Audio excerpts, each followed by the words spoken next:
ऊंचा हिवा मा सुरसुरिया हवा चलनी, यूं डोक लग्या कौल की बाड़ियों मा छम छम पैजी बाजनी। नंदा पेटी शिव का कैलासा, जे नंदा भगवती तेरी जुगे जातेरा, पैता सार हुएगे शिव का कैलासा।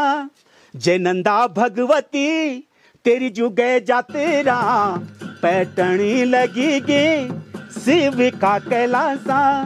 तेरा बाजा भौंकरे बाजनी लगेगे, तेरी डोली जमाने नाचनी लगेगे।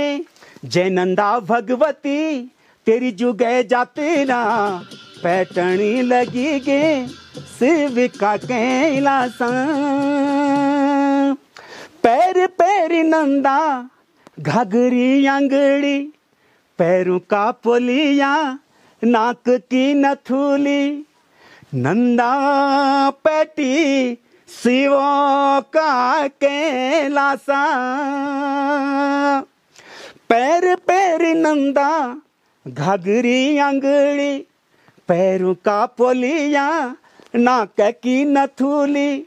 सिर पैरी घूंघटी रतन कमली, हेरी पैरी होगी पुण्य सी जून्याली।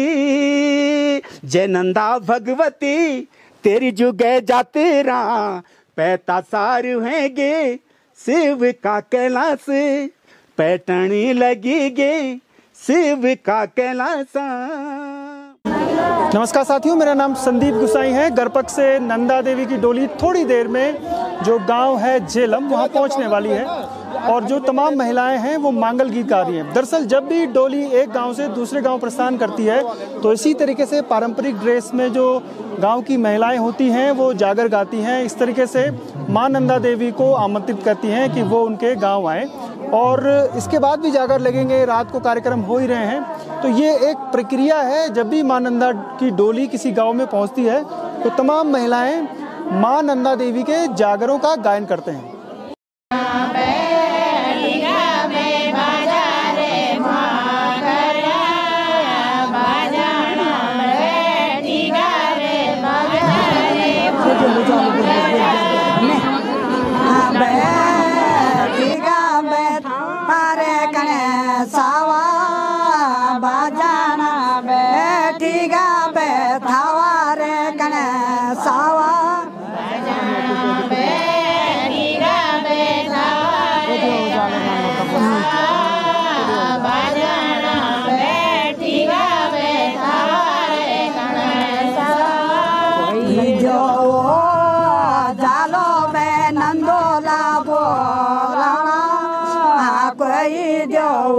जालो बे नंदा के बोलोना,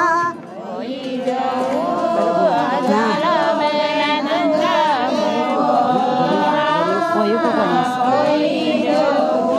जालो बे नंदा के बोलाओ। कोई का गाने सब नंदा के बोलाओ, कोई को गाने सब नंदा को बोलाओ। कोई को गाने सब नंदा को बोलाओ, कोई को गाने सब नंदा को बोलाओ।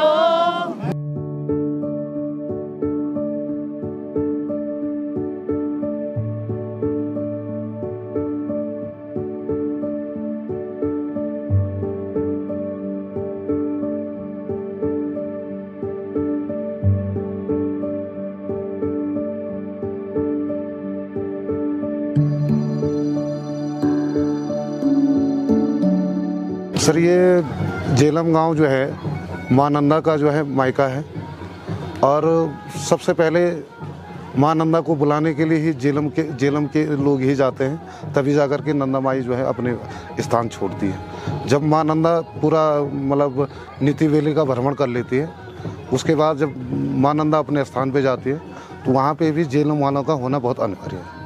और जब हम झेलम के लोग वहाँ पे जाएंगे तभी जा कर के जो है ये कार्य ब्यौरा जो है संपन्न माना जाता है। झेलम मतलब ये ग्राम सभा तो एक है, लेकिन ये तोक जैसे हैं, जैसे सेंगला तोक हो गए, फिर ये ऊपर डुंगरी तोक है, फिर झेलम हो गए, फिर कोठार तोक है। तो यहाँ पे 4 तोकों से एक ग्राम सभा बना है झेलम का। और यहाँ पे लगभग जो है 350 परिवार के आसपास रहते हैं। आपके विलेज कौन है नीचे जो है ये नंदप्रयाग में हो गया, डिडोली हो गया, निंगोली हो गया, तेफना हो गया और मुनियाली हो गया, झोला बगड़ हो गया। तो इन जगह ये लोग रहते हैं सर। ये स्ट्रेच में काफ़ी अनएक्सप्लोर्ड प्लेसेस है, लाइक द्रोणागिरी, नंदी कुंड, नीति। माणा हम सब ने सुना होगा, माणा भारत का लास्ट गांव बद्रीनाथ की तरफ से है, बट ये माणा का दूसरा छोर है। बट ये इन दोनों के बीच का डिफरेंस ऑलमोस्ट 150 किलोमीटर्स का है और ये जोशीमठ से ये रास्ता अलग कट जाता है। बट यहाँ पे मैं सबको बोलूँगा, अगर कोई आना चाहे तो यहाँ पे ये सबसे कम हाइप्ड और सबसे शांत पीसफुल जगह है। मैं खुद हिमाचल, कश्मीर काफ़ी जगह घुमा हूँ, लेकिन हर जगह पार्टी ये वो से चलती है, काफ़ी चलती है। हर किसी को पसंद नहीं होती वो चीज़ें। तो जिन लोगों को पार्टी पसंद ना हो या फिर थोड़ी शांति, सुकून भरी ज़िंदगी देखनी हो और ट्राइबल एरिया का थोड़ा सा एक टच, रियल टच देखना हो, तो वो इस एरिया में आ सकता है। यहाँ पे कामेट पर्वत से लेकर त्रिशूल वन और काफ़ी द्रोणागिरी पर्वत, जहाँ से हनुमान जी ने हमारे संजीवनी बूटी का पर्वत उठाया था, वो काफ़ी जगह हैं जहाँ पे हम घूम सकते हैं। आप यहाँ पे लगभग 25 ट्रैक यहाँ पे ऐसे हैं जो अभी रिसेंटली खुले हैं गवर्नमेंट ऑफ इंडिया के द्वारा, जो कि यहाँ पे पहले अलाउड नहीं था क्योंकि ये बॉर्डर एरिया में आता है। बट हाँ, यहाँ पे आप आ सकते हो। और यहाँ पे मैं खुद यहाँ पे काफ़ी हर साल एक चक्कर मारता हूँ। दिल्ली की पॉश लाइफ, फालतू की रश, भीड़ भड़ाका, पोल्यूशन, उससे बचने के लिए, रिकवरी के लिए ये जगह मुझे अपने लिए स्केप यही है मेरे लिए।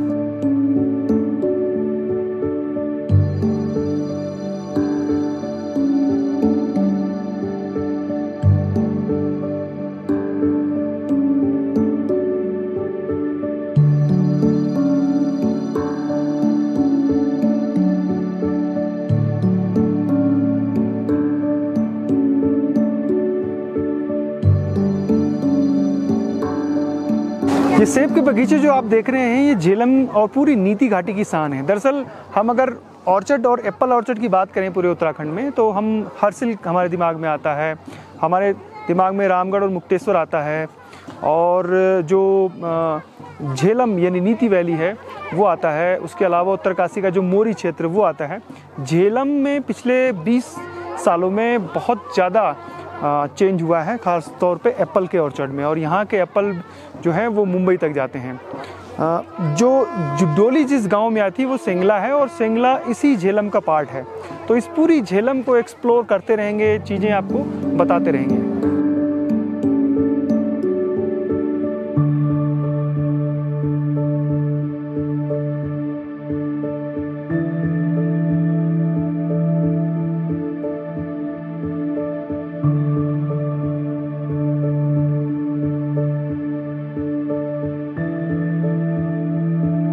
क्योंकि जो ये तिब्बत से लगा हुआ क्षेत्र है, पहले बौद्ध से इन्होंने बौद्ध से मान करके बौद्धिया करके भोटिया कर दिया। और जब 1962 के चाइना और भारत के युद्ध के बाद जब इन्हें 1967 में जनजाति का दर्जा मिला, तो भोटिया ही नाम दे दिया गया, जबकि भोटिया एक सही नाम नहीं है इनके लिए।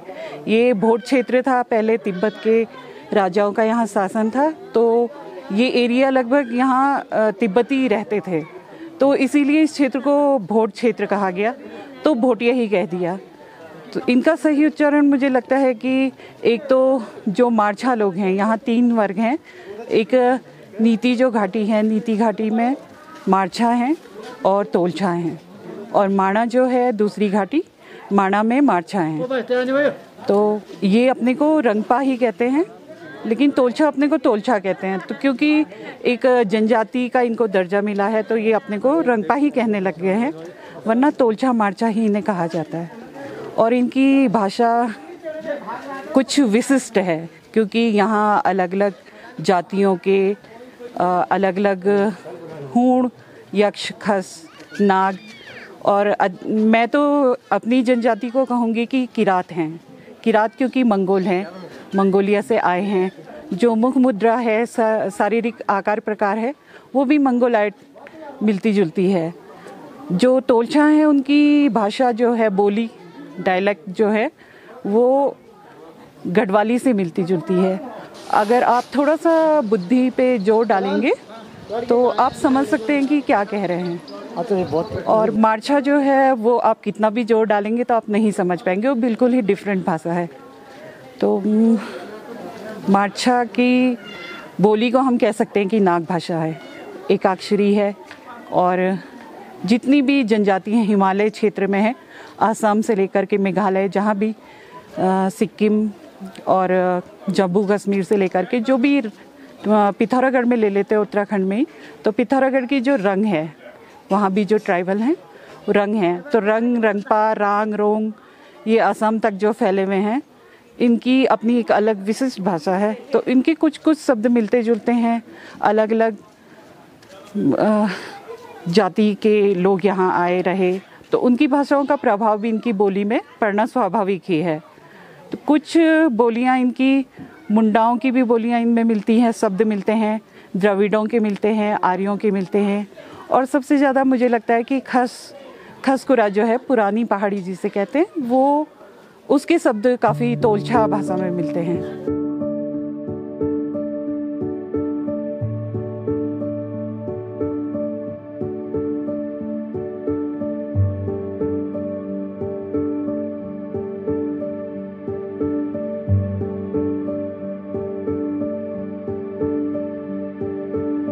कहानी है कि जब जो गोरखा लोग जो है आक्रमण करने आते थे, उस समय हमारे मतलब पूर्वज जो है बहुत इन चीज़ों से अनभिज्ञ थे। लेकिन कुछ इतना पता लगा कि गोरखा जो है यहाँ पर झेलम गांव में आक्रमण करने आ रहे हैं, तो वो आक्रमण करने यहाँ आए। हमारे सारे गांव के बुजुर्ग लोग जो है, जो भी परिवार के जो भी थे, सब जो है यहाँ पर पास ही जो है एक पेड़ है, उस पेड़ के ऊपर चढ़ गए। जो कहानी जो हमने सुना है, उसके बाद क्या हुआ कि गोरखा आए, उन्होंने एक बुजुर्ग लेडी जो है वहाँ पर नीचे रही। उसने कहा कि भाई गांव वाले कहाँ गए, गांव वाले कहाँ गए? उन्होंने कहा सब जो है भाग गए, इधर उधर चले गए, मतलब ये नहीं बताया पेड़ के ऊपर छुपे हुए। तो उसके बाद क्या हुआ कि उस लेडी, उसको ये कहा गया कि हम भूखे हैं, हमें भूख लग रही है, हमें खाने की व्यवस्था बताओ। उन्होंने खाने की व्यवस्था की, ठीक है। खाने की व्यवस्था जब उन्होंने किया तो उन्होंने कहा जो यहाँ पर जो ऊपर जो कोई मंदिर है, इसको खाना जो है सर उठा के नहीं खाया जाता है, यहाँ पर सर झुका के भोजन करना पड़ता है। तो सब लोग खाने में व्यस्त हुए। उसके ऊपर जो भी हमारे जो गांव के थे, जो उसमें रहे होते, उन्हीं के तलवार, उन्हीं का जो अस्त्र शस्त्र थे, उसको यूज करके उनकी गर्दन काट दी। वहाँ पर उनको जो है जो भी 10-20 जो हम आता है ये तो ले, लेकिन जो तलवारें हैं और जो उनके पास अस्त्र शस्त्र थे, ये पंचायती ठेली है, इसके अंदर जो है गाड़ा गया है, इस पंचायती ठेली के अंदर गाड़ा गया है। और अभी भी सुनने किसी को इसके अंदर जो है आवाज़ संचार आती है, आवाज़ आती है। यहाँ पर हमारे पंच जो है यहाँ पर बैठते हैं और इसके नीचे जो उसको गाड़ा गया है। इतनी हमें जो है नहीं जानकारी।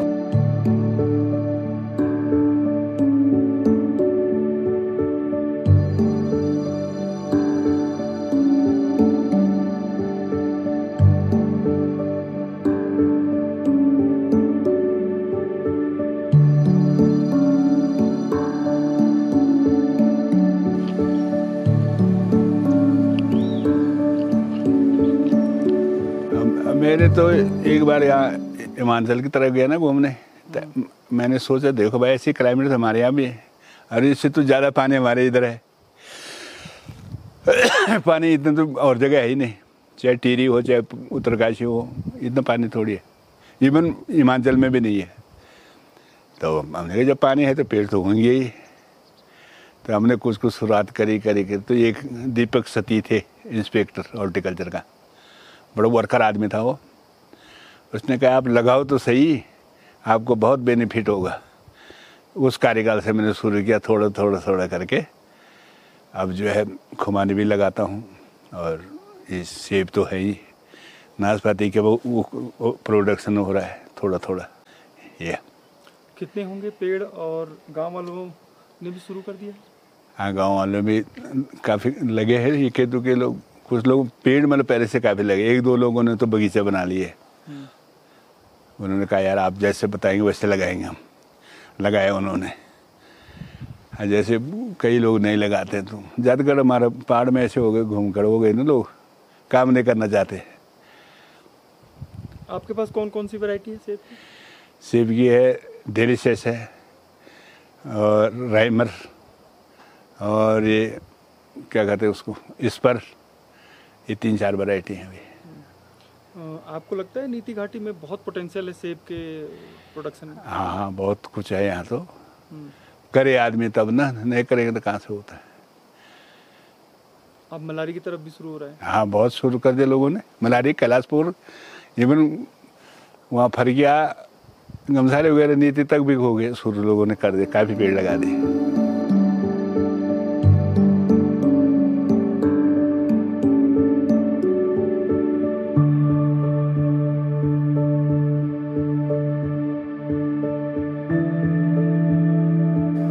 जुम्मा घाटी झेलम गांव में पर्यटन की असीम संभावनाएं हैं। झेलम गांव में जो उद्यान है यानी सेब और हॉर्टिकल्चर की असीम संभावनाएं हैं। ये घाटी अब धीरे धीरे जो टूरिज्म के क्षेत्र में उभरती जा रही है, और आने वाले समय में इसमें बड़ी संख्या में जो देश विदेश के टूरिस्ट हैं वो आएंगे। झेलम में वाकई में एक सांस्कृतिक झलक दिखाई दी विरासत की, इस नीति घाटी की, जो हमें आगे भी दिखाई देती है। तो झेलम गांव की कहानी आपको कैसी लगी? एक पुराना और बड़ा गांव है। इस झेलम गांव से इस जो नीति घाटी है उसका एक काफ़ी बड़ा प्रभाव रहा है, जैसे मलारी और नीति और गमसाली का। तो आगे चलेंगे आज कागा की तरफ। फिलहाल झेलम की स्टोरी कैसी लगी ज़रूर बताइएगा। जय नंदा, जय हिमाल।